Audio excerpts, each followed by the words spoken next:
Boa noite, pessoal. Tudo bem com vocês? Estamos aqui com uma presença ilustre do senhor Paulo Molinari, um mito do mercado agrícola, e abrindo com chave de ouro o nosso primeiro podcast da G-Trade. Paulo, formado em Economia pela Federal do Paraná, mais de 40 anos de mercado, né, Paulo? Especializado nos mercados de milho, carne, soja e atua como diretor técnico do Safras e Mercados, prestando consultoria e treinamentos constantes a clientes. E também a presença ilustre do Robson Polotto, trabalhou em algumas multinacionais como a LL, Bunge, Sodrogestivo e, por último, a Agrária. Hoje ele é o head da parte de commodities da G-Trade Investimentos. Então, vamos lá. Quem viu o mercado sair do telefone, do fax ainda, né, Paulo? Do Telex, né? Telex, sou da época do Telex ainda. Conversava bastante toda a vida com o Celso, com o Camilo Motter, da Granoeste Corretora, né? Sim. Bons tempos. O mercado mudou bastante de lá para cá, né, Paulo? A BMF, Chicago continua parecido. Agora o nosso mercado vem evoluindo bastante, né? Sabe que você tocou, em primeiro lugar, obrigado pelo convite, né? Para nós batermos um papo aqui sobre essa evolução dos mercados. Eu sempre, nos cursos aí do Safras e Mercado, nós sempre colocamos e nesse ponto que você tocou, a mudança do mercado, né? A mudança da influência da tecnologia. E quando você citou aqui o fax, o telex, etc., é isso mesmo que modificou dentro do nosso mercado. Porque a soja continua sendo soja, o milho continua sendo milho, né? E as outras commodities continuam sendo as mesmas, mas a tecnologia que foi evoluindo e continua evoluindo, né? Você mesmo tocou no assunto dos robozinhos de operação, na inteligência artificial que está aí. Nós começamos com telex. Nós recebíamos Bolsa de Chicago numa fitinha amarela, que levava mais ou menos uns 15 minutos para preencher todas as cotações de Chicago num papel. E nós tínhamos que repassar isso para 1.000 clientes. Nós tínhamos lá no Safras e Mercado uma sala com 10, 15 aparelhos de telex para repassar a tempo a abertura de Chicago. Depois tinha um meio pregão e tinha um fechamento. Tínhamos um batalhão de gente que transmitia isso durante a noite, né? Então, veja, isso é a evolução da tecnologia. Só que, naquela época, você tinha uma velocidade para as coisas, né? Dava tempo de você ir no banco, dava tempo de você ir no Pesca e Pague, voltar, a informação não tinha chegado ainda. Quando chegava no Brasil uma informação de quebra de safra, eram poucos que tinham essa informação. Antigamente, só as agências de notícias internacionais, que eram caríssimas, né? Tipo $10 mil por mês, que tinham essa velocidade de transmissão da informação, e hoje todo mundo tem nesse pequeno aparelho a informação numa velocidade muito grande. Então, isso o que muda? O que muda é que os mercados têm mais pessoas achando que com essa informação o mercado pode subir, pode cair, pode ter uma volatilidade maior. Isso aumentou velocidade de tudo que a gente entende sobre o mercado e aumentou a volatilidade. Então, velocidade por causa da tecnologia, volatilidade com as pessoas tomando decisões. Estou dando decisões do quê? Achando que vai subir, achando que vai cair. Ontem, essa madrugada, foi muito claro isso, né? Saiu o acordo com o Irã, não saiu o acordo com o Irã, o petróleo chegou a estar com 3% de alta, depois virou para baixa, já de madrugada. O que é isso? A informação. Em tempo real. Então, a soja e o milho continuam a mesma coisa, o café continua a mesma coisa, mas aquilo que abastece as decisões tornaram uma velocidade muito maior, e a decisão do compra e venda, que é o que manda nos mercados hoje, que são as bolsas, né, elas se tornaram muito mais rápidas. Então, se essa tecnologia aqui é uma tecnologia nossa hoje, daqui a 10 anos pode ser o nosso telex, né? Exato. Então, a gente tem que se acostumar com isso, com a velocidade, com a volatilidade. Então, as pessoas que acham que os fundos dominam o mercado, que a bolsa é manipulada, que o USDA manipula os... As pessoas que pensam dessa forma, elas vão ficar fora do mercado. Porque se ela não entender como funciona essa velocidade, ela vai ficar lá no tempo do Telex ainda. E no tempo do Telex, Acabou. Desapareceu. Então, foi bom que você citou o fax, porque acho que emendou com a nossa conversa inicial aqui, que é o cerne de tudo hoje do mercado de commodities. É a velocidade da informação versus a velocidade de decisão. E isso é o que está mexendo com tudo. Exatamente. Eu me lembro logo quando começou o home broker e logo em seguida, depois de uns anos, eles foram para o smartphone.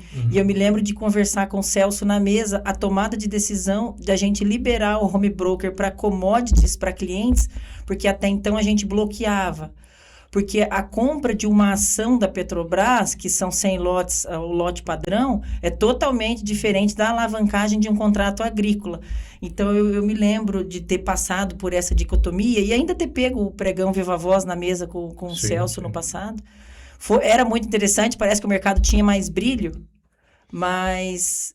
Tinha alma, né? Vamos dizer assim. Acho que a alma é a palavra certa, né? E hoje, quando você... olha para o home broker e vê só os espaçozinhos para você colocar o compra e venda, né? Você não sente a alma. Então, quando você entrava lá no pitch, o Safra do Mercado levou várias turmas, a gente entrava no pitch de Chicago, na abertura, quando tocava aquele sino, dava um arrepio geral em todo mundo, porque as coisas, a alma parecia que estava ali dentro, né? O jogo estava ali dentro, muita coisa envolvida nas pessoas, né? E hoje você ampliou, veja, naquela época do Telex, se negociava quase 100 mil contratos por dia no complexo soja, que é soja, farelo e óleo. Hoje deve estar no caso dos 500 a 600 mil contratos por dia. Eu acredito que sim. E o home broker foi o carregador dessa tecnologia, né? Por quê? Porque ela possibilitou que as pessoas dentro de casa, na beira da praia, no Monte Everest, eles pudessem dar uma ordem de compra e venda em qualquer lugar. Então, isso para a Bolsa foi espetacular, porque aumentou volume, né? Ela conseguiu aumentar volume, só que você tirou a alma do mercado. Então, a interpretação, e eu acho que nós vamos conversar aqui, puxou muito para análise técnica, sabe? Para análise, nós temos o fundamento ainda, o tamanho da safra, os fatores fundamentais, etc., mas o gráfico é uma parcela de hoje que eu acho que ele comenda para basicamente 50% das operações, pelo menos. E quem não, a juventude que está vindo agora, se ela não se aperfeiçoar em análise técnica, ela não vai entender. Exatamente. Até nós estamos aqui com a presença do Robson, apesar de tanto o Paulo quanto o Robson entenderem bastante de fundamento, a gente trouxe a figura do Robson para falar sobre análise gráfica e o Paulo para discorrer um pouco sobre fundamento das commodities, que os nossos sócios em São Paulo, a gente costuma dizer o seguinte, o agronegócio, ele é romântico. Apesar da gente ser do mercado financeiro, o agronegócio, ele ainda tem esse romantismo. Tem uma alma ainda. Exatamente. Ele ainda é mais... A grande maior parte dos nossos clientes, a gente ainda fala na linha, tem alguns clientes ainda mais antigos que dão ordens via telefone. Então, de fato... Aquela segurança de você estar falando com alguém para fazer a tua ordem, né? Exato. E não você tomando a decisão sozinho de compra e venda. Acho que isso, muita gente ainda depende desse tipo de conexão ainda para as operações. Exatamente. E eu acredito que nunca vai acabar esse contato humano, apesar da tecnologia e da IA. Acredito que o Robson até pensa igual, né, Robson? O Paulo contando aí. Primeiro, boa noite a todos. É uma satisfação estar aqui presente com o Paulo. E, bem, eu lembrei de uma história que eu já estava um tempo no mercado, mas aí eu encontrei o seu Moisés Bock, que hoje está lá, eu acredito que está em Sorriso ainda, sim, mas ele tem a sementeira Bock, que é muito tradicional aqui do sudoeste do Paraná. E aí eu estava conversando com ele, fizemos uma viagem junto, e ele me contou que ele saiu do mercado e colocou o Edmilson no lugar dele, que também já não está mais, foi outra pessoa, sim, que toca, quando o pregão começou a ter o pregão noturno. Sim. Pô, não, eu vou ter que ter atenção num horário que não é para mim. Eu vou para fazenda, não quero ficar olhando de madrugada, né? Então, a gente vê essa necessidade que existe de atenção e o estresse que o mercado também gera mais. Sim.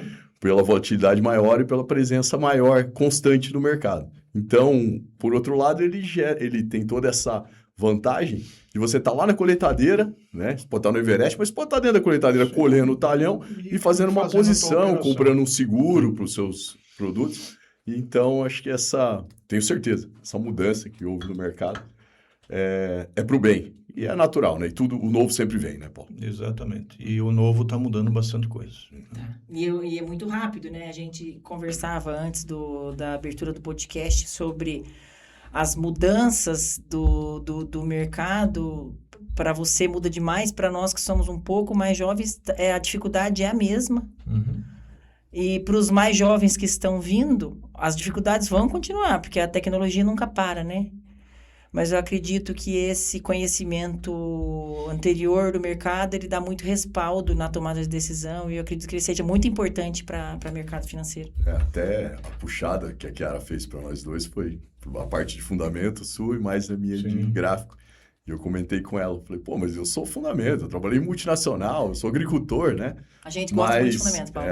Mas assim como o Paulo se obrigou a ter que entender de gráfico. Então, eu tenho a minha linha, eu acho que o Paulo tem a dele. dele. O CMA tinha um curso antigamente, que era 1 semana de curso intensivo de análise técnica, São Paulo. Das 8 às 6, 1 semana inteira. Mas eu era aquele cara do fundamento, sabe? De olhar o relatório do USDA, o quadro de oferta e demanda. Eu monto hoje o quadro de oferta e demanda de milho, hoje é do Safras de Mercado. E assim, mas quando que eu percebi que o gráfico, a análise técnica, eu precisei começar a pular cerca e ir por um outro lado também. Não é abandonar o fundamento. De maneira alguma. Quando eu percebi que eu estava certo, mas estava indo preso do mesmo jeito. Ou seja, eu dizia, olha, a tendência é essa, porque o quadro de oferta e demanda é esse, etc, etc. E aí o mercado começava a caminhar para o outro lado. Não, pera, tem alguma coisa que eu não enxerguei. E o que eu não estava enxergando? Que existem movimentos técnicos, como esse da soja agora, que o mercado caiu de 12 para 11,20, na cara de todo mundo, e foi um movimento puramente técnico, de gráfico. Exato. O fundamento continuou mesmo. O quadro de oferta e demanda continuou mesmo, não teve nada diferente. Mas a soja veio para 11,20. E aí já foi quase $1 por bushel num gráfico. Então, quando eu percebi que tinha alguma coisa diferente, que eu não estava conseguindo, estava fugindo do meu caminho, eu fui para o canal. Peraí, eu tenho que voltar para a escola. Mesmo com 25 anos de mercado, eu tenho que voltar para a escola. E voltei para a escola. E aí eu comecei a aprender a aplicar, junto com o fundamento, aplicar também o técnico. Então aí eu consegui começar a entender os movimentos, mesmo estando certo com o fundamento, mas eu comecei a entender pelo gráfico que o mercado pensa. Porque o nosso mercado não é aqui a cooperativa, a Copavel, a Cevale, a Lar, a Coam, é Chicago. É mercado internacional, tanto para o milho quanto para a soja. E se a gente não entender como é que funciona lá, a gente pode estar certíssimo aqui. Pode estar consciente de tudo. Não, eu estou certo. Mas o mercado vai nos tirar do jogo por um movimento que a gente não está enxergando. É isso. E às vezes até de liquidez, às vezes até de um assunto que está fora. Eu estava comentando com a Chiara hoje cedo, acho que é bem pertinente assim, que esse IPO que está tendo agora na Nasdaq, né, que é da Starlink, não, perdão, da SpaceX. Sim. Ele está drenando bastante dinheiro de mercado e eu estava lendo outros analistas. Tirando de algum lugar. Tirando de algum lugar. Porque está caro. Porque está caro. Você vê que até os fundos coincidiu com o movimento de saída dos fundos das agrícolas, né, de diversos commodities. Então, e quem mostra isso? O gráfico. O gráfico. Você não vai ler isso num paper de site ou internet. Se choveu mais ou choveu menos. Algum mágico economista falando. Não, você vai sentir isso no gráfico. E o fundamento não mudou. Não mudou. Isso que é importante. Se você ficar preso só no fundamento, Esta nova geração não vai entender os movimentos de mercado. E o fundamento, sim, no meu entendimento, ele ainda dá o longo Ele é soberano, prazo. né? No Ele final. é soberano. Ele principalmente disse a soja do ano que vem vai valer 12 e vai valer 10. Ele dá um range ali, né? Isso, dá o range para operar. Você pode ir a 14? Pode. Se quebrar a safra do Mato Grosso, vai dar um rally. Mas quem diz quando vai dar o rally, É o técnico, vai ser o gráfico. ele dá o E o sinal. curto prazo. aonde é o ponto de você fazer uma operação de hedge de compra ou hedge de venda, é o gráfico. Não é o sentimento, o meu custo de produção é tal e o preço está tal e aí eu tenho que fazer meu hedge. Não, não é isso. Você tem que entender o ponto de entrada para fazer um hedge que você tenha sucesso no resultado. Porque se você fizer só basear no custo de produção, vai ser um erro, a chance de você errar vai ser grande. E é engraçado que você falando assim, bate muito com o que nós passamos na Granoeste antiga também, que eu aprendi muito a ler relatório do USDA por conta do Celso, do Camilo. O Camilo muito técnico para leitura de relatório de USDA, e vinha aquele calhamaço assim, que hoje a gente joga no cloud, e ele te resume em 1 minuto, e você Ele não precisa... resume, mas ele não interpreta. Sabe? Não. Ele diz assim, disse isso, disse aquilo, bababá. Se você já sabe o que Mas você está querendo, mas ele não ajuda. interpreta, né? Então, assim, tem coisas... o mercado já vai para o relatório do USDA com a cara pronta, porque ele já tem o desenho. Aí, se o USDA traz alguma coisa diferente do que o desenho mostrou, ele vai precificar. Por exemplo, agora no dia 30 de junho, a gente tem um relatório de área plantada. É fundamento, é importante.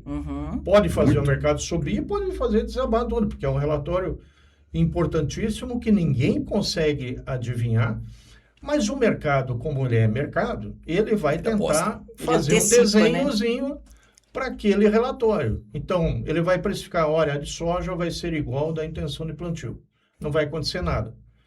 Aí o USDA traz um número fora da caixinha no dia 30, que ele está sempre certo. O mercado está errado, ele está sempre certo. E é uma contraposição que as pessoas fazem aqui no Brasil. Acham que o USA está sempre errado. Não, quem está errado é o mercado. Né? Então, esse relatório pode fazer um movimento extraordinário. E é um fundamento, certo? E vai superar o gráfico. Certo? Você está entendendo? Sim. Então, essa combinação de você conseguir interpretar, fazer a leitura do fundamento, com a interpretação de quando o gráfico é importante, é fundamental. Mas já indo a fundo nesse tema, já que você tocou no assunto, eu também considero o dia 30 o especial do ano. Esse dia, para mim, vai ser o mais importante do ano, justamente pela área, porque a área foi conversada até dia 24, 26, feito o levantamento de fevereiro. Quem não sabe, o USDA faz o levantamento para a área ser plantada durante fevereiro. E a guerra começou dia 28. E aí o impacto no petróleo já foi na sequência da guerra. Então, assim... E mais uma coisa, só emendando.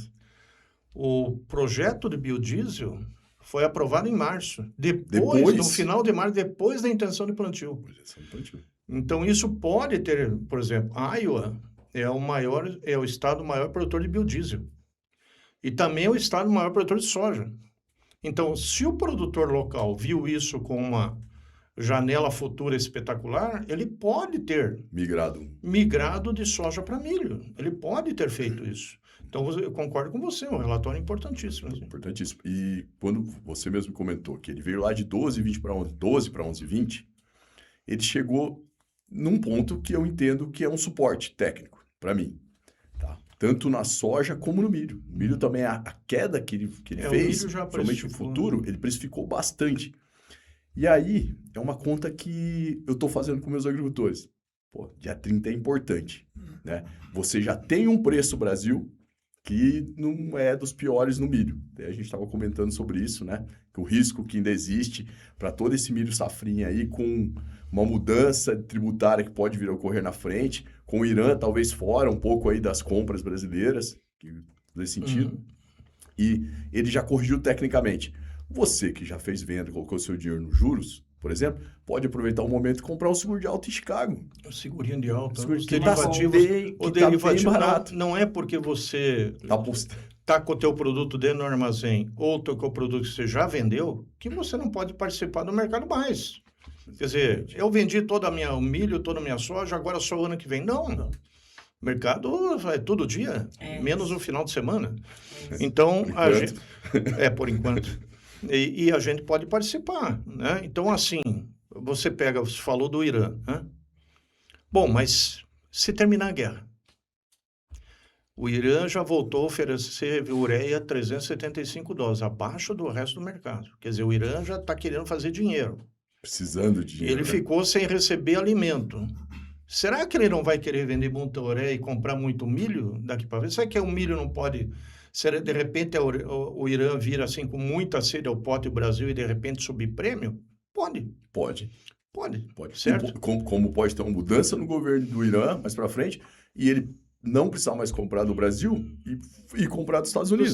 Que é um milho mais barato. A Argentina tem uma safra recorde. Que é um milho mais barato que o nosso. Porque basicamente o Irã veio buscar aqui porque não consegue comprar em outro lugar, né? Então, assim, são incógnitas que não tem como responder agora. Não tem coisa. E isso é fundamento. Isso é fundamento. Então... E voltando nesse tema que você falou que depois de 20 e tantos anos de mercado, começou a perceber que aconteceu exatamente igual conosco no escritório, muito fundamentalista, muito acostumado a ler relatório de USDA, sempre soubemos destrinchar. Celso Camilo escrevia matéria para o Brasil inteiro falando de mercado, até que a gente percebeu a mesma coisa que você. Tem algo que não está certo. O fundamento é soberano. No meio do caminho, você se quebra se você não usar as duas ferramentas, né? E principalmente porque o mercado aprendeu a fazer uma leitura antecipada do uso.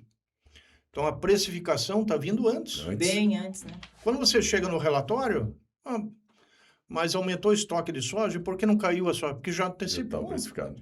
Então, são coisas que a gente é do dia a dia. E só você estando com o nariz na tela para você realmente se acostumar com esse tipo de coisa. E este tipo de ambiente, o nosso produtor, o nosso operador de cooperativa, o nosso operador de cerealista, eles não se acostumaram ainda. É isso. E esta eu vejo que é a grande parte educacional que nós temos que evoluir no mercado brasileiro.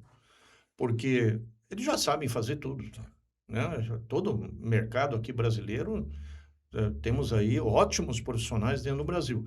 Mas quando você toca no tema... eu tenho que acompanhar Chicago, e tenho que acompanhar o gráfico, e tenho que acompanhar a notícia, e as informações, e fazer uma leitura fundamental, uma leitura técnica, parece que as coisas travam. É isso. Até porque vai muito tempo, e vai muita dedicação. Dedicação. Então, eu vejo, principalmente nas cerealistas e tal, o pessoal tem um compromisso com cuidar de outras coisas. Sim. A gente, no nosso caso aqui, a gente está vivendo o operador, muito isso. Você já viveu isso, você tem mais experiência que eu, né? Nessa parte. O cara tem que fazer a compra e venda, tem que ver o frete, tem que ver o tributário. Então, assim, é muito...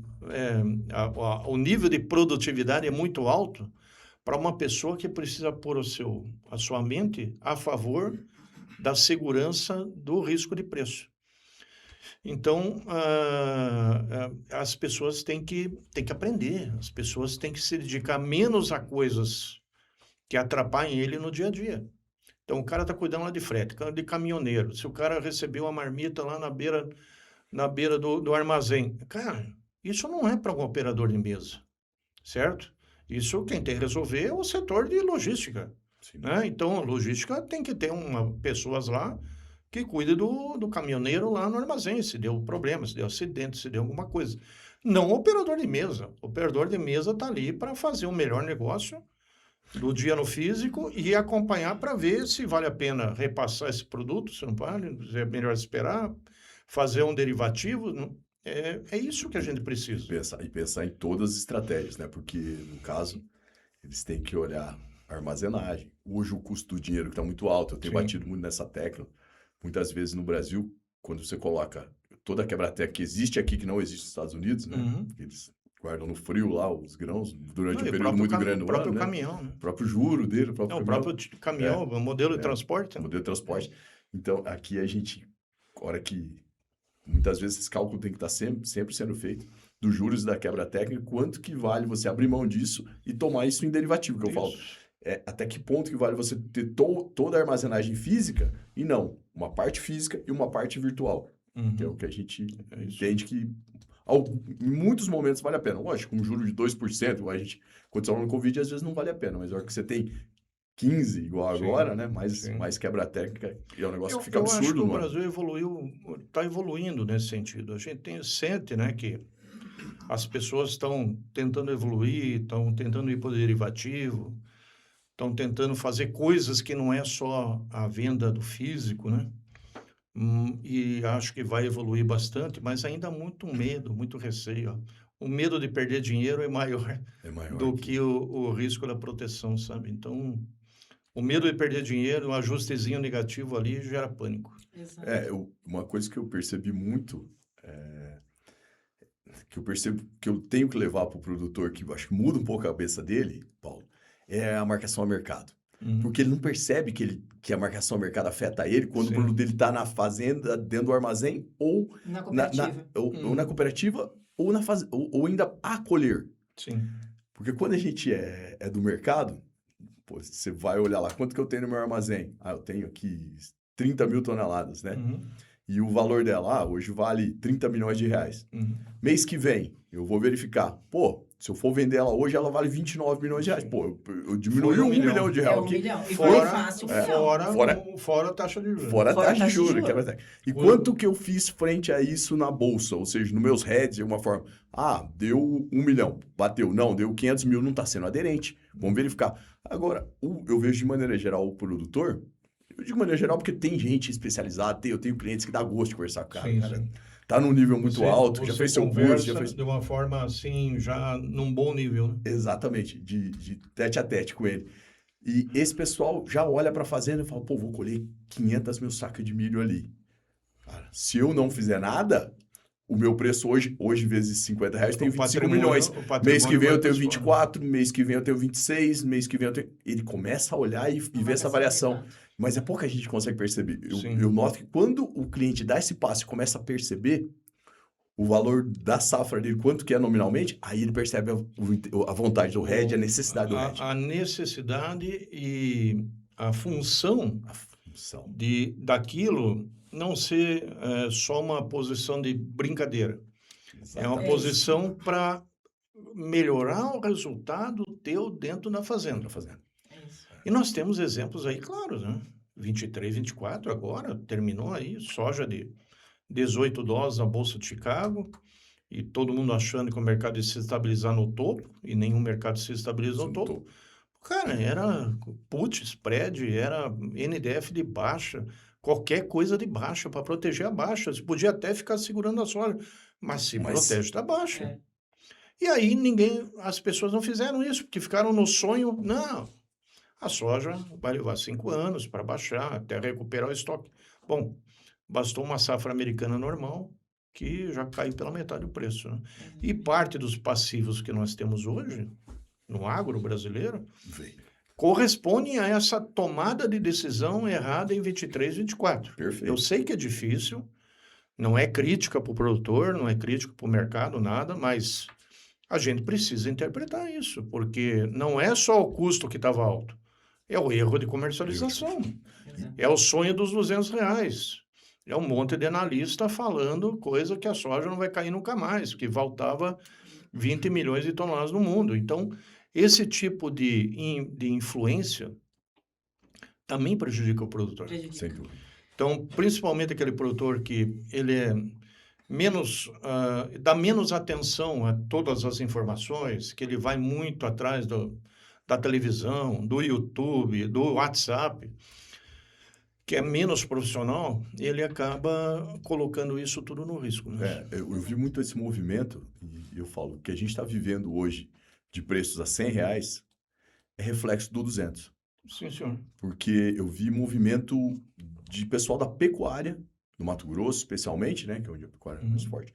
Eu vi movimento migrando para a agricultura, num momento de juros altos, de máquinas caríssimas, e a gente vê que esse pessoal agora está arrendando a terra, está vendendo, está saindo do mercado, no momento que o boi fez o inverso. Então, assim, E agora eu tenho escutado um ou outro falando, não, agora eu tenho que Agora largar vai o entrar no agrícola, boi. vou entrar no boi. Eu falei, calma, você vai errar de novo. Exatamente. Calma. Quer dizer, o movimento até pode estar certo Pode no tá boi, certo, né? pode ser que sim. E é bom para a soja também. Vamos falando bem a verdade, você tirando um pouco dos excessos, o Brasil precisa aprender a controlar sua oferta. Uhum, Porque perfeito. ninguém ganha dinheiro Sobre isso que nós sendo o estamos maior. Eu não gosto daquela versão que dizem assim: olha, o Brasil alimenta o mundo, o Brasil é isso, o Brasil é o maior. Somos o maior, mas não ganhamos dinheiro. O que adianta Quer isso? dizer, não adianta nada. Então é melhor reduzir 10% a área e nós começarmos a provocar um movimento internacional de preço que nos remunere com menos, ganhando mais. Agora, hoje nós somos aí, por exemplo, 180 milhões de toneladas, e daí? Recorde de RJ, É 14 mil fazendas vendidas, e não sabemos se 27 ainda não vai ser assim ainda. Então, assim, o que adianta produzir 180 milhões de toneladas se a gente não ganha dinheiro? Então, o Brasil precisaria tomar decisões conjuntas nesse ambiente da área. Com certeza. E às vezes o produtor rural, ele fica preocupado em gastar 2, 3, 4% em um seguro de baixa, 2, 3 reais por saca, e ele deixa para vender na boca da colheita a 20 reais a saca a menos, né? Mas não gastou os 3, 4 reais. Exatamente. Quase, é muito difícil custar 5, 6% uma put, né, Paulo? Mas Ou faz um put spread. ou faz um reduz o put custo. spread, mas a questão é o seguinte, das 100 mil sacas a 70 reais, que te dá 7 milhões, ou 80 reais, que dá 8 milhões, para vender a 40 depois, No milho a gente... e ficou preocupado em investir um valor, vou perder. Graças a Deus se mas daí, perder, Chiara, porque daí o mercado explodiu, né? Mas daí, Chiara, ele recebe um videozinho do YouTube Do vizinho, Mas do amigo. do vizinho dizendo Do compadre. que a soja vai para 80 pila, que o milho vai para 80 reais, porque quebrou Goiás. Aí ele larga tudo. Ele abandona. Já compra silo bolsa para guardar o milho e, sabe, esse tipo de... Eu vou chamar de profissionalização, é que a gente precisa ter, Precisamos. certo? Com urgência. Ficar só segurando o produto, gastando dinheiro, como você disse, o custo financeiro de uma retenção, Com 15% de juros ao custo ano. de juros por cento, Não o dá. maior juro real do planeta. Se você vender o milho e comprar título do Tesouro, Você ganha mais você dinheiro ganha do que mais plantar dinheiro que milho. segurando o milho. Paulo, Certo? eu fiz uma conta para os clientes aqui do Paraná. Uhum, O pessoal liquidou todo o milho no verão. uhum. Tá? E aí a gente calculou, conseguiu fazer alguns heads e mais a fixação na faixa de 70 reais. Conseguiu liquidar. A gente calculou ele, quebra-tecla mais armazenagem por um ano, é 14 reais. É. E o mercado hoje já está 61. Então assim, fala, pô, mas aí vamos estruturar e comprar seguros de alta? Em vez de carregar o armazém? Vamos. No ponto certo, No ponto sim. certo, sim, no time, né? E Que é nesse- coisa que nós estamos fazendo até. E nesse colheita. ponto entra o gráfico. Então, Entra Porque isso. o gráfico vai dizer o timing da Vai dizer o virada, timing. entendeu? Isso. Exato. Então aí você entra ali, esse produtor teu, ou essa empresa que já teve sucesso nessa tua operação, ele vai ter sucesso na versão contrária. E é isso Vai que ser a gente... dois sucessos enquanto um tá Dois levando sucessos sua loss, enquanto né? o outro tá chorando que o milho foi para 40 pila. E às vezes pagando EGF. E ainda vai no banco pegando o IGF com juro de 13% Pra segurar. ao ano para segurar um milho que vai Que subir, o bicho vai comer. que depois a colheita talvez suba R$5, que não vai dar o... No juro, nem nada. Exatamente, esse é o Então, ponto. Isso não é mais agro, é financeiro. é financeiro. Financeiro. Os nossos grandes clientes hoje são empresários. E essa parcela do financeiro que a gente precisa levar para que todo mundo consiga ter resultados melhores. Talvez a nova geração que está vindo aí, Eu acredito que os sim. filhos dos produtores, né, que já estão mais acostumados com essa maquininha, já mais um pouco ativos na questão do mercado financeiro, não só de ficar segurando soja, ele já tem uma nova visão de girar o dinheiro, de vamos vender isso e pôr aqui. Isso talvez ajude bastante, sabe? Eu acredito que sim. Porque a turma da minha geração ainda é a turma do quadro de oferta e demanda, sabe? De reter, do preço da Conab, quebrou a safra de Goiás, vai subir o preço, da paixão, do sonho, né? Então, eu sonho que o mercado no final do ano vai estar 80. Bom, até pode estar, mas você precisa ficar segurando o produto para aproveitar essa alta?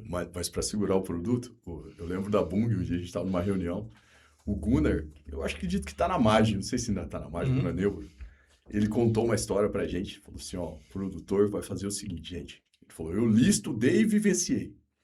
Primeiro, ele vende a sogra. Depois, ele vende o cachorro.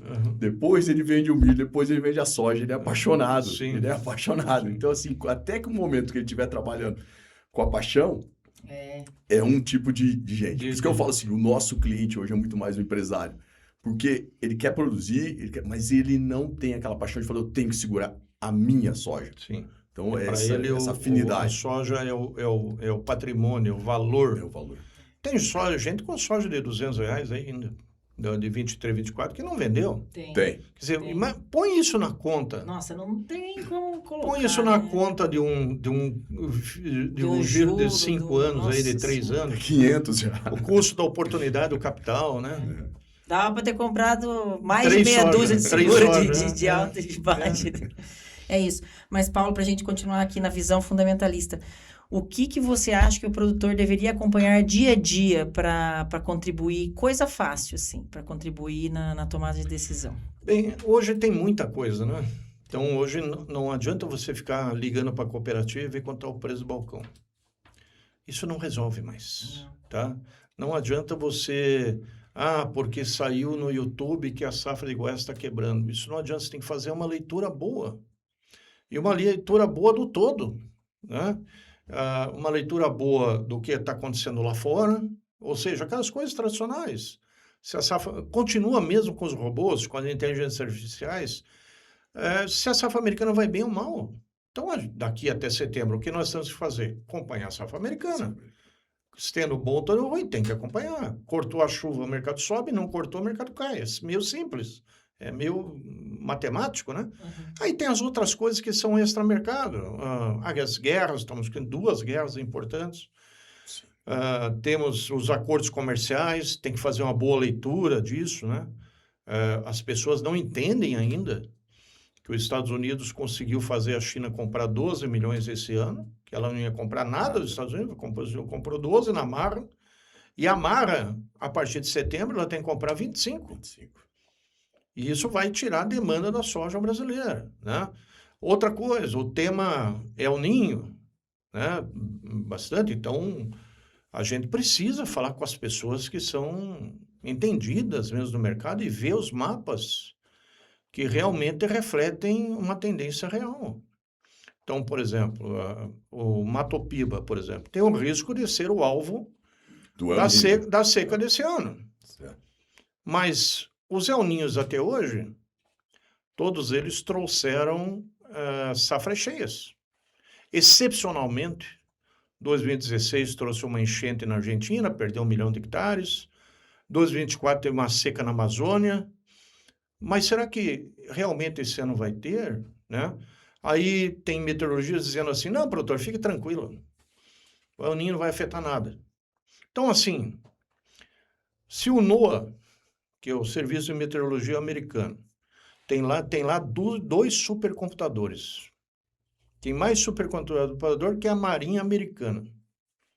Tem lá um bando de cientistas para calcular tudo que o clima mostra que pode ser pela frente. Se ele está dizendo que é um ninho de forte intensidade, eu prefiro acreditar nesse cara que tem 2 supercomputadores do que num cara que calcula aqui o negócio com PC. Com certeza. E aí a gente vai tomar nosso posicionamento, né, Paulo? Que é o quê?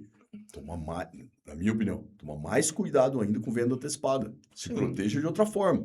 Porque eu vejo que o meu cliente ganha muito mais dinheiro quando ele perde o seguro. Sim. Porque aí é sinal que o mercado estourou na cara dele, subiu aí? e ele não vendeu, Aí quer dizer, ele vai vender caro. Emendando com isso, né?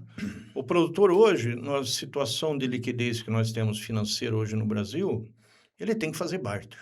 Ele tem que barterizar, não tem Porque jeito. bate no banco, o crédito é caro, não encaixa com o custo, ele tem que fazer barter. Bom, fazendo barter, ele já está vendendo soja Na frente. 27. E ele tem que fazer isso para se financiar. Bom, então vendeu safra 27 e morreu? Não, compra um seguro de alta. Se o mercado subir nessa parcela que você fez o barter, você já participou. Então, assim, não é necessariamente uma questão de interpretar só o mercado, né? São aquelas mesmas coisas fundamentais, mas você fazer uma leitura certa. No timing. Largar desse blá blá blá de WhatsApp, coisas pescadas aqui, jogadas no WhatsApp num grupo.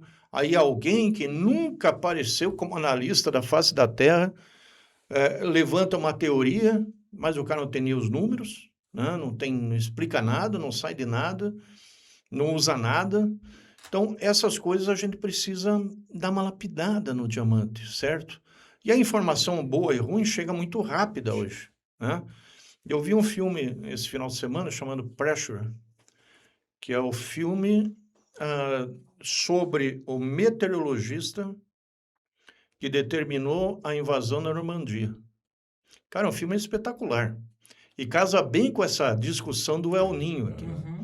Então, tinha 2 meteorologistas. Um tentava mostrar que, historicamente, naquele dia, naquela semana da primeira marca da invasão da Normandia, o clima ia ser céu azul, que não ia ter problema, pode invadir, que não ia ter problema, e o outro dizia, não, peraí, tem uma coisa acontecendo aqui que não tem nada a ver com o histórico, e vai vir uma tempestade, ondas de 10 metros, aquelas coisas todas.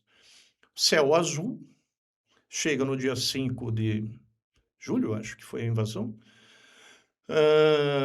o céu fecha e vem a tempestade. Então, veja, e de lá para cá, eu acho que a meteorologia ganhou muita força. Muito. Por isso que o NOAA tem 2 supercomputadores, né? Porque isso influencia muito tudo que se toma decisão, né? E no agro, parece que nós estamos brincando ainda. Parece que nós estamos brincando ainda. Parece que a gente não faz a leitura correta, né? Então, tem muito meteorologista sério dentro do Brasil, mas a gente não pode ser sempre aquela opinião contrária. Não, esse cara está dizendo isso, mas não vai acontecer nada disso. Então, a gente precisa mudar nisso, né? Então, e como o agro ainda é São Pedro, a gente não pode largar dele. Descuida, é isso. Robson, do ponto de vista gráfico, o que é e por que o gráfico reflete o comportamento dos participantes? Basicamente, o gráfico é um histórico de preço. Então, o gráfico vai estar registrando o que aconteceu no passado, né? Então, ele está no registro de como foi o mercado. Se ele foi um mercado de alta, se foi um mercado de baixa. E a gente consegue entender, olhando o gráfico, qual região de preço foi mais trabalhada. Além do que, se o mercado está numa tendência de alta ou numa tendência de baixa, que é importantíssimo para as commodities agrícolas. Commodities, eu tinha um professor da pós-graduação, ele sempre falava, commodities andam em bloco e tem uma direção, normalmente é mais parecido com o transatlântico, assim. Para ela virar demora um pouco, né? Não é rápido, de uma hora para outra você muda de direção tão rápido. Então, assim, o gráfico é muito interessante para você entender para que lado que está indo e também entender o histórico dos pontos que já foram utilizados, que já foram trabalhados. Então, como a gente citou antes, eu e o Paulo aqui, eu diria que a tendência ou o fundamento, ele dá a direção da tendência, mas o gráfico, ele pode te dar os pontos que você utiliza para entrar e para sair. No curto prazo, né? O fundamento ele é mais soberano no longo e o curto, o gráfico ajuda bastante, né? Eles são complementares, na verdade, né? O fundamento e o gráfico. A gente aprendeu que ao longo do tempo, eu também era fundamento puro, vim de multinacional, então trabalhava até na minha conta antes, né? E trabalhava operando só fundamento, sabia os preços que estavam rodando no mercado, sabia que tinha mais comprador ou vendedor, sabia numa região que ia quebrar, se os prêmios estavam melhorando no porto. Então a gente olhava e falava, pô, o mercado está num momento mais firme, vou comprar o fundamento para dentro da operação. Vou comprar junto ou vou vender junto, mas E depois que o tempo... E algum dia alguém passou a rasteira, né? Alguém deu uma pancada. O fundamento não serviu. E é assim que a gente aprende, né? E aí fui eu fazer curso, estudar e escolher um modelo que me agrada. Enxerguei um modelo que me agrada, uso muita média móvel, me utilizo e isso aí me favoreceu muito. Hoje em dia eu sou muito mais assertivo pro histórico, porque concilio os dois. Sim, exatamente. Mas é isso. Eu acredito que o produtor rural ele é muito eficiente, a gente já comentou aqui, na parte agronômica, na parte técnica, acostumado com o clima, apesar dele achar que às vezes a bolsa é muito especulação, a especulação é muito climática, né?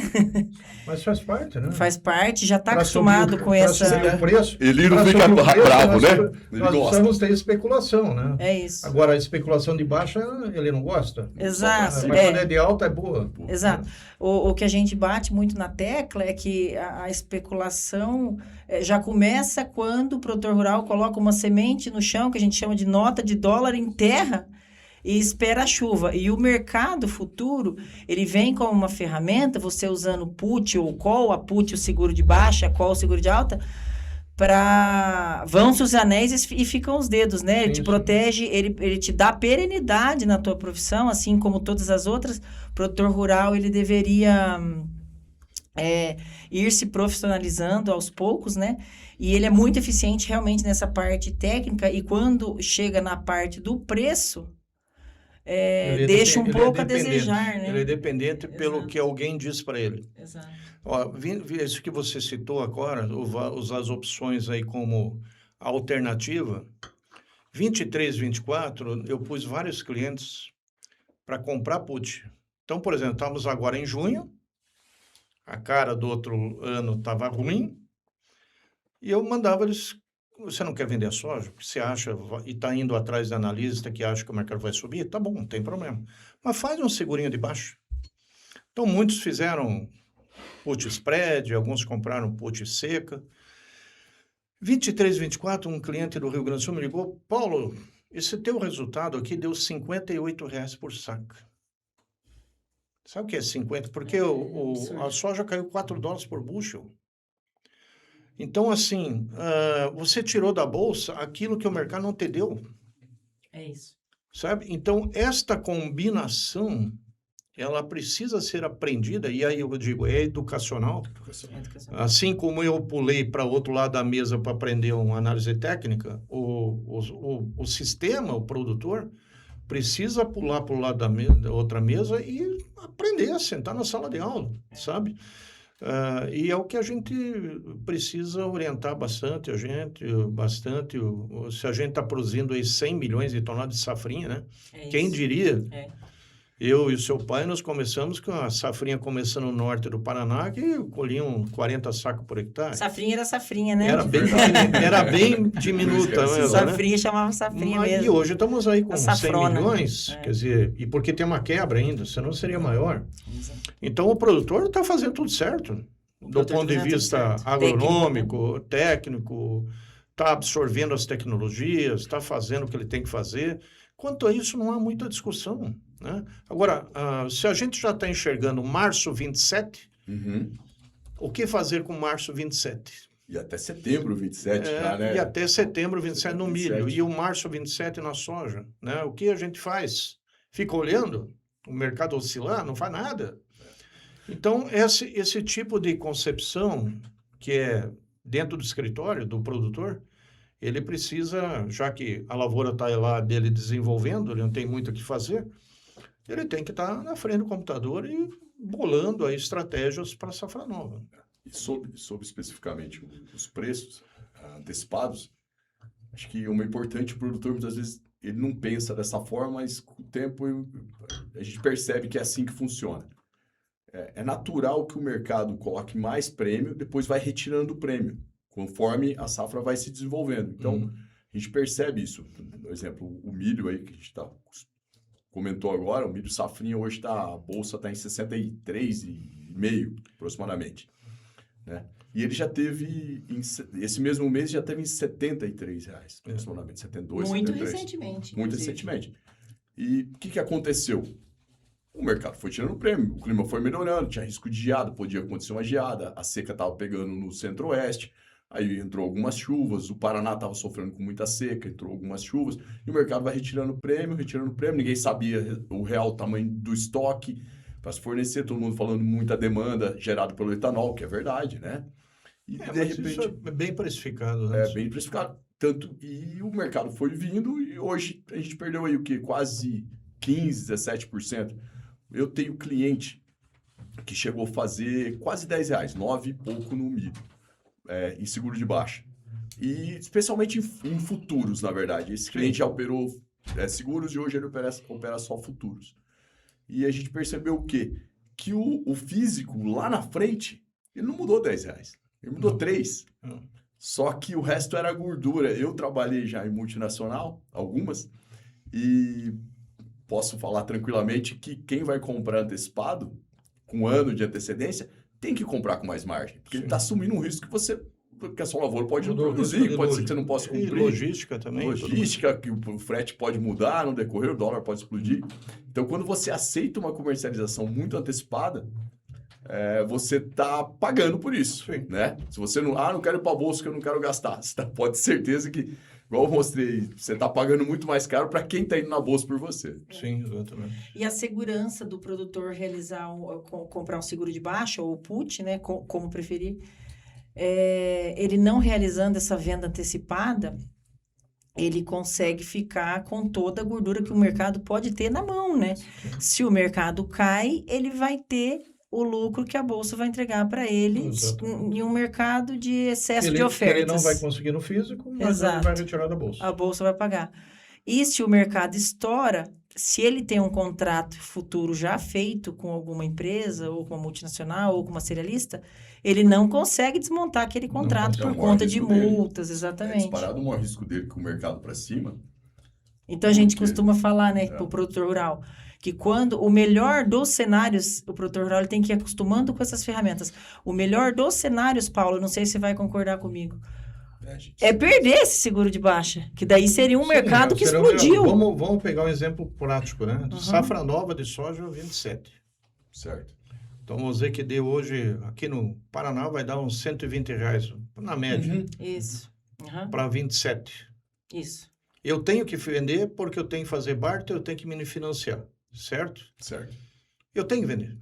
Então, eu tenho que vender lá, sei lá, 25, 30% 10, da 20% produção. da produção, Isso. 25, 30, sei lá quando for. Uhum. E aí parece que eu morri para o mercado, porque eu já vendi essa parte, e aí se o mercado lá na frente acontecer um desastre, quebrar o Mato Grosso, o mercado for para 150, eu não quero entregar o contrato a termo porque o mercado subiu. É o que acontece É o que aqui. acontece. Então, assim, eu no mesmo tempo que eu faço barter, eu compro um seguro de alta. Pronto. Acabou. Faz um call spread, um call, uma NDF, seja o que for. Compra futuro. Você está protegendo sua dívida, inclusive. Está protegendo tudo. E aí, se o mercado for para 150, você vai ficar feliz em entregar o contrato de 120 a termo e retirar o restante da bolsa que vai complementar o teu preço. Pronto. Não precisa fazer mais nada. É muito simples, mas como você disse, tem gente que não gosta de fazer seguro do carro. Certo? Porque acha que o seguro do carro é um desperdício. Pagar 5% do valor do bem para fazer um seguro de uma coisa que ele não sabe se vai acontecer. Aí ele perde 100% do carro e vai brigar com a seguradora porque não fez o seguro. No caso do soja é a mesma coisa. Ele faz a 120, vai para casa, morri porque tive que vender a 120, e vai brigar com a cooperativa porque a cooperativa não mandou ele vender, né? E não está pagando 150. Então, você aproveita os derivativos para melhorar o teu resultado. Bom, você disse, mas se o mercado não subir? Bom, se o mercado subir, ele está vendido a 120, a put dele vai virar pó, e ponto final, e tchau, acabou. Já tem uma Mas se tiver um desastre, um sinistro, que você não tem a segurança, você vai estar participando do jogo. Pelo menos ele não está bem vendido antecipado. Porque o maior problema que tem é o tal do washout. O excesso de venda antecipada. Excesso de venda antecipada. O tal do washout é o complicado. E um ano como esse, você pega Mato Grosso, Mato Piba, Pará, que tem risco climático, né? Esse ano, pelo menos aparente. Aparente. Esse tipo, operar muito mais no derivativo é melhor do que você fazer a termo. Claro. O cliente porque você aí tem o risco do preço. Né? Eu tenho um outro cliente que, como disse, operava opções, hoje opera direto futuros. E fala, não é caro você pagar R$1, R$2, R$3 se o mercado virar na sua frente. O problema é você não ter para entregar lá na frente e ter vendido isso, físico. Exatamente. Mas não estamos falando do risco climático vocês ainda, né? da mesa de operação, vocês têm uma engenharia ali nas opções que você consegue reduzir esse custo call Lançando spread, outra put spread, lançando fazendo call, uma né? estruturada, alguma coisa que, de repente, o custo fica muito baixo. E Não, vale a claro. pena. eu vou ser sincero, o que eu defendo sempre, eu mostro muitas vezes para os clientes. Essas opções costumam sair de graça. Sim, Quando você pega uma opção em novembro, dezembro de milho, sim. quem pagou a diferença foi o mercado. Eu falo, mas como o mercado pagou a diferença? É simples. O comprador pagava 47 no Mato Grosso, por exemplo, no milho ali em dezembro para entregar em julho. Uhum. A bolsa, ela pagava 54. Por quê? Porque tá 74 lá na 73 lá na frente, então ela pagava praticamente Sim. 73 contra 20, bem posicionado, uma cidade boa, né? E aí isso aí financiava o teu seguro. Com R$3 Essa você própria tomava um diferença do seguro. mercado futuro, a gente vê Então isso quem o tempo estava inteiro, pagando né, era, Paulo? quem tava pagando era o É o mercado. mercado. Era o mercado. É isso. E o mercado, ele não essa parte do timing que você falou é muito importante, porque o head da cartilha, do livro, Uhum. se você entrar a qualquer momento no mercado e fazer o head, a chance de dar errado é grande. E no Brasil você não consegue fazer um hedge perfeito. Perfeito. O diferencial de base, ele não... Uhum. Ele sempre sobe por custo logística. Exato. Então, o diferencial de base hoje Flutua. de Campinas no milho para Goiás, por exemplo, era há 20 anos atrás. Hoje já dobrou. E um ano de Exatamente. seca também muda. E aí Exatamente. você não Excesso de adianta oferta. você ficar usando o diferencial de base para estruturar um hedge. Não, você tem que acertar o movimento do futuro. Exato. Se acertando o movimento do futuro, você está dentro. É Pronto. isso. E bem isso, a gente, como já está um pouco mais velho de mercado, conseguiu enxergar essas variações de diferencial de base. Aqui na nossa região, inclusive, muito expressivamente o diferencial de base tem aberto contra a B3. Graças a Deus a gente enxerga esses movimentos e vem direcionando. É maravilhoso. Porque daí dá a oportunidade de fazer a operação na bolsa. O produtor, ele fica chorando porque a cooperativa está pagando menos, mas a gente liga contando, ó, na bolsa tá bem melhor. Que nós falamos antes sobre a volatilidade. Sim. A gente fala, pô, mas a diferença não tá igual. Ótimo. Se ela fosse igual todo dia, não tinha o que fazer. Não tinha. Não tinha A oportunidade volta, está quando a nossa região abre a Tem R$8, tem gordura para... quando o Mato Grosso abre a 30, ou quando o Mato Grosso vem a 10, ou a gente vem na paridade da bolsa. Tem gordura para queimar. Essa flutuação, então a gente sai do físico e vai para a bolsa, ou toma um seguro na bolsa. Então, essa flutuação que dá as oportunidades. Então, Exato. e a gente consegue monitorar isso bem, como você disse, com histórico de muitos anos no mercado. Né? Exato. Esses dias agora, a gente sugeriu saída contra balcão, porque a gente tem clientes ainda que balcão nem todos têm armazenagem, né?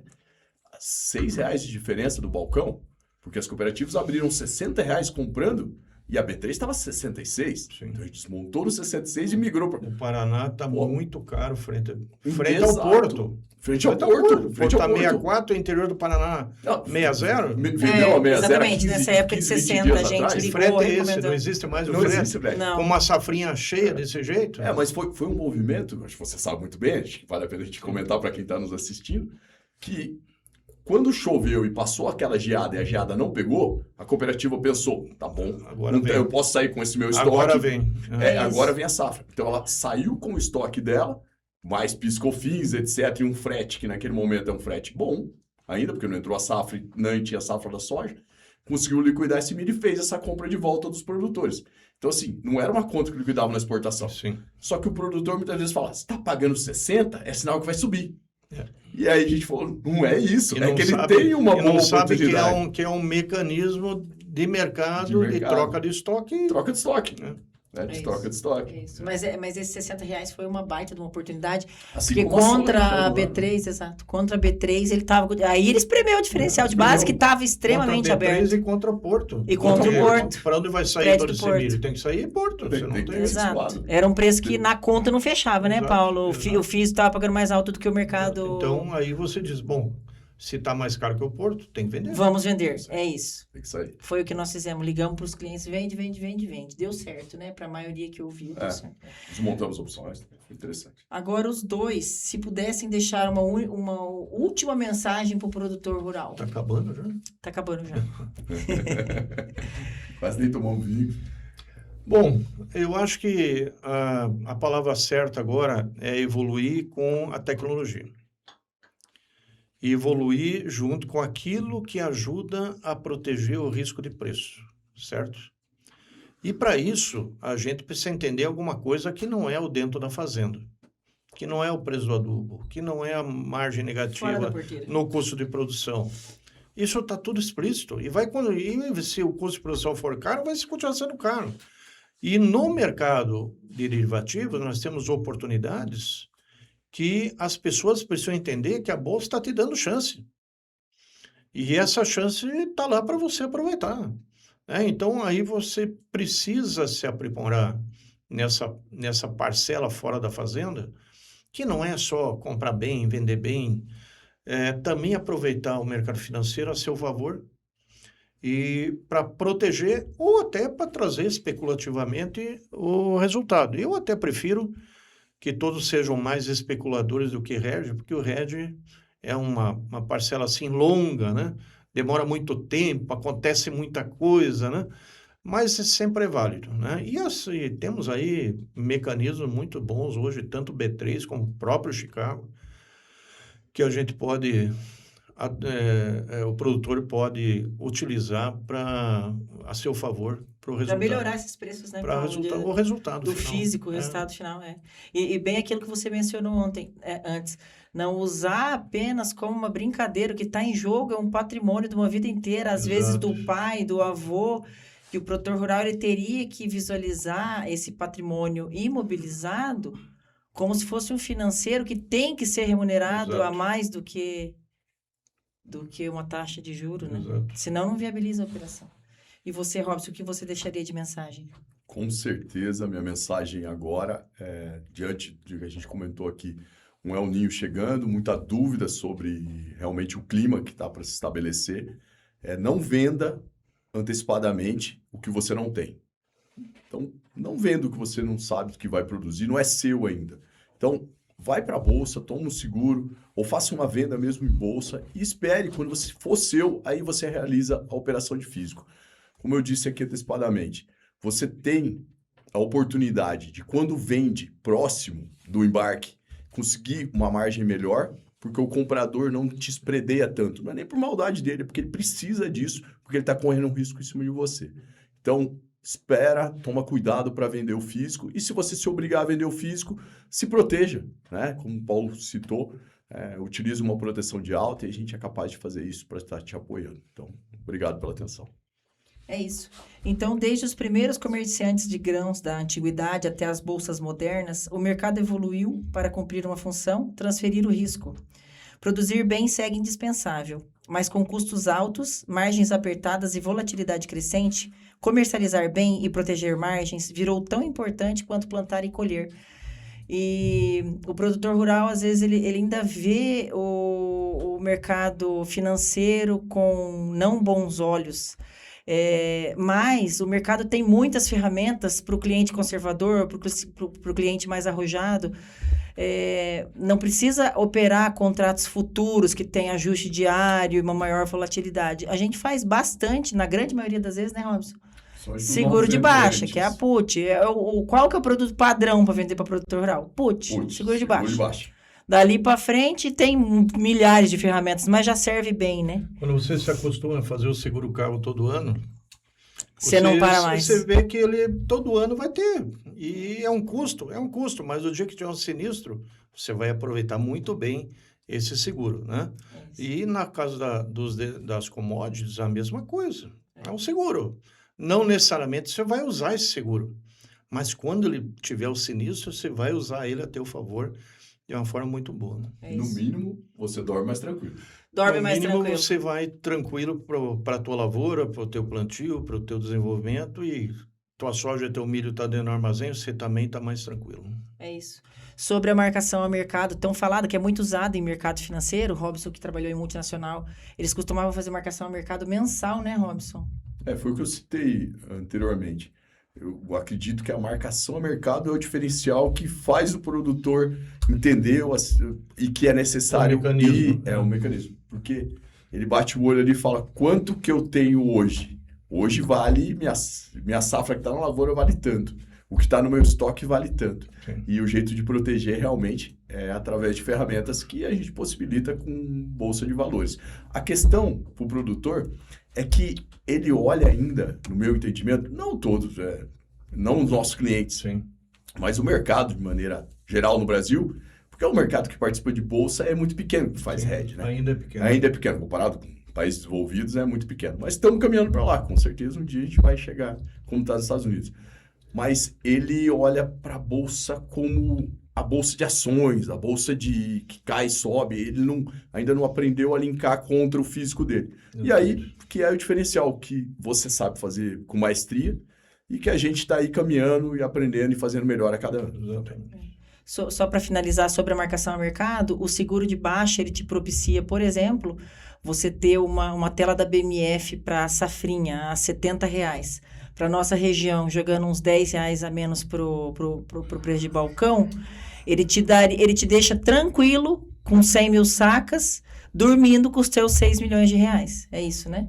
Você tem a tranquilidade do teu estoque bancário, que vai ser o teu cereal, com R$6 milhões, e não 5 e nem 4, como a gente já viu acontecer por vários anos. O que é mais importante, se ele tiver R$10 milhões, você tem os R$10 milhões. Porque exatamente, a alta porque você participa da alta porque você não vendeu então, a termo então futuro, né? É lógico que a hora de fazer é o gráfico que não vai nos dizer. Que vai nos orientar. Que vai nos orientar. É isso.